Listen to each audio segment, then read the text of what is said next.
Welcome back, moviegoers. Thanks for joining me again here for some movie reviews. Today I'm going to review the film Fast 10, which opened on Friday, May 19th, this past weekend.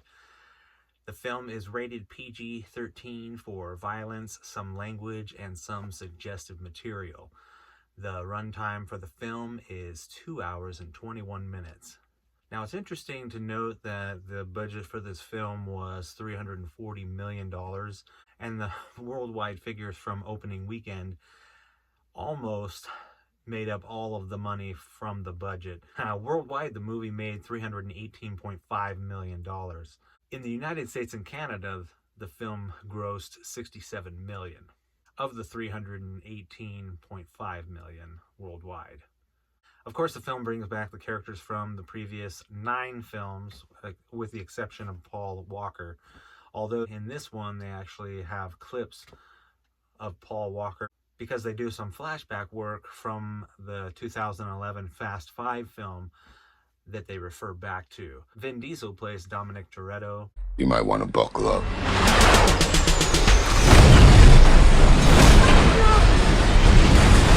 Michelle Rodriguez, Letty. How much time do we have? About 4 minutes. It'll have to do.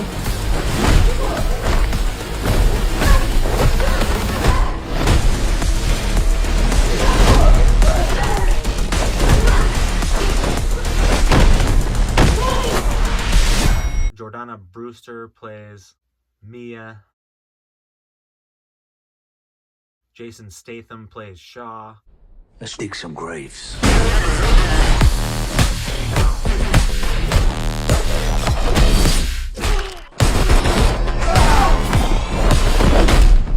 Tyrese Gibson comes back as Roman. I smell magic. Ludacris as Tej. Showtime.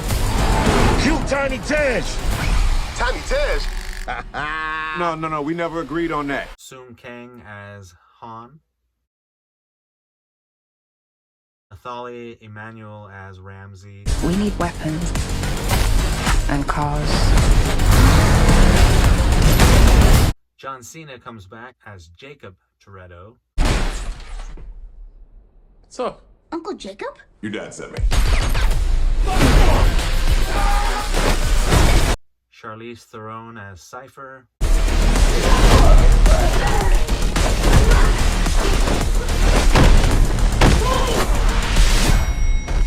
I'd stay down if I was you. You'll need to hit me harder for that. And introducing Leo Abello Perry, who plays Little Brian. Uncle Jacob? Your dad sent me. And of course, the villain in this film is Jason Momoa, who plays Dante Reyes.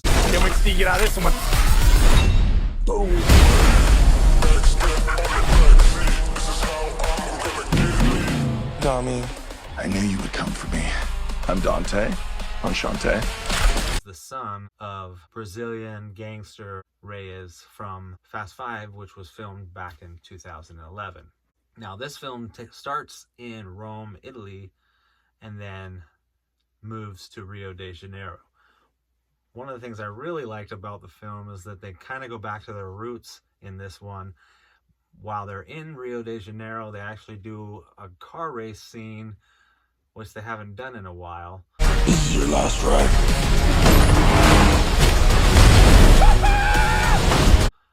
And so it's nice to see them get back to their roots, and it's an interesting car race with a different result than we've ever seen. It's definitely a film about family and the importance of family. As I look out at this wonderful family, I am filled with so much pride. And not necessarily immediate family, but anyone who you believe is your family or anyone who becomes family. And that's the same throughout all the other Fast movies. Family is a very important theme, and that continues in this film. There's a couple of interesting surprises regarding Jason Momoa. The trailers show some interesting sides of him, but without getting into any details, there's something about him that you don't realize. You're not really totally sure about until you get into the movie. There's one really funny scene with him and a couple of dead guys. That's all I'm gonna say. It really has no relation to the storyline itself. It's just a really funny scene, in my opinion.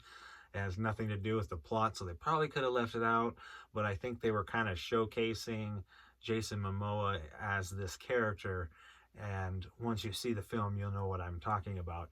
But he does a pretty good job of playing this character, although in the beginning, they introduce him as a character who's like the devil, and some of the things that he's doing seem like that in the flashbacks that you see. But when you meet him in the present day, it just doesn't have the same feel as what they made him out to be, like the devil earlier in the film, in my opinion.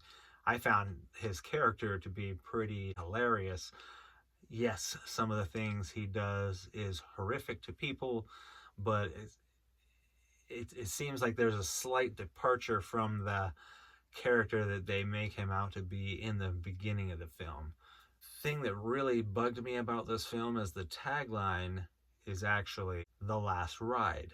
So that kind of implies to the audience that Fast 10 is going to be the last film. However, it's clear that they're setting it up for another film, and you would think that it would be a Fast 11, but when I looked it up, because I was actually expecting this to be the last one, and I'm going to be frank with you, I've enjoyed these films, but honestly, I really think it's run its course. It's getting a little bit ridiculous, some of the things that they do, but let's face it, people keep going and paying the money to go see it, so they're going to keep pushing these movies out and making lots of money. And I'll probably go see the next one when it comes out, because this one kind of left in a place that you're like, wait, what? In fact, when the film ended, I was like, what? This is no kind of a resolution.